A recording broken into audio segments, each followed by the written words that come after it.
países com arsenais nucleares, temos aí no destaque Estados Unidos e também Rússia, tá? Tem um número de ogivas significativo lá nos Estados Unidos, são 2.700, 4.640 na Rússia.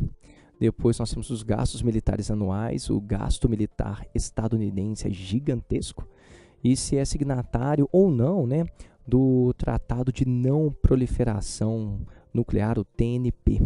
A análise dos dados da tabela e os conhecimentos sobre a política nuclear no mundo pós-Segunda Guerra Mundial permitem afirmar que, item 1, o número de ogivas nucleares registrado na Rússia, apoiado numa forte economia estatizada. Não dá para falar de economia estatizada na Rússia, né? Após o fim da União Soviética, nós temos a entrada do sistema capitalista aí. Portanto, este item 1 tem um erro, um equívoco. Item 2, o número de ogivas e os gastos militares apresentados pela Coreia do Norte, comparados com os mesmos dados da China, indicam que os norte-coreanos são menos ameaçadores para a paz mundial que os chineses. Veja bem, os chineses têm 180 ogivas, os norte-coreanos têm menos de 10. Gastos militares, 58. Por sua vez, a Coreia do Norte gasta aí 12 bilhões de dólares por ano. Só que a Coreia do Norte não é signatária do Tratado de Não Proliferação Nuclear. A China, sim, é signatária. Então, quando a gente coloca aqui que o número de ogivas e os gastos militares apresentados pela Coreia do Norte, comparados com os mesmos dados da China, indicam que os norte-coreanos são menos ameaçadores para a paz mundial que os chineses, não dá para analisar a ameaça norte-coreana apenas pelo número de ogivas. Normalmente as notícias sobre os testes nucleares são muito mais comuns envolvendo a Coreia do Norte do que a China. Portanto, eles não são menos ameaçadores, né? São ameaçadores sim, muito ameaçadores. Item 4. O Tratado de Não Proliferação Nuclear, assinado em 1968, constitui um dos parâmetros políticos militares que evitariam confrontos entre nações nucleares rivais, mesmo durante o período conhecido como Guerra Fria. Na verdade, os vencedores da Segunda Guerra podem ter um desenvolvimento nuclear para fins não pacíficos, ou seja, para a bomba atômica.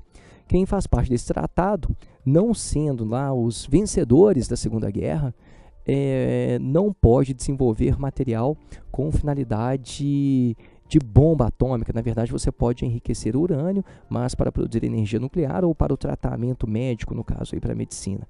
Portanto, o item 4 está correto. Item 8. Os gastos militares comparados com o número de ogivas disponíveis pelos Estados Unidos sugerem que outros armamentos, que não os atômicos, ocupam as estratégias militares deste país, na sua participação em conflitos políticos de diversas regiões do planeta. Veja bem, o gasto militar é significativo, mas o número de ogivas é menor do que o número russo. Portanto, nós temos outras estratégias norte-americanas de investimento. O item 8 logo está correto. Item 16. Signatário do Tratado de Não Proliferação Nuclear e não dispondo ainda de nenhuma ogiva, o Irã, por questões políticas e ideológicas, torna-se uma ameaça para o equilíbrio nuclear mundial. Não existe nenhuma comprovação de que o Irã tem uma ogiva nuclear, mas o programa nuclear iraniano, em função de um passado ligado a um rompimento comercial com os Estados Unidos, pode ser entendido como uma ameaça para o equilíbrio nuclear mundial. Tá? É certo que existe um pré-conceito em relação ao mundo muçulmano, uma certa islamofobia.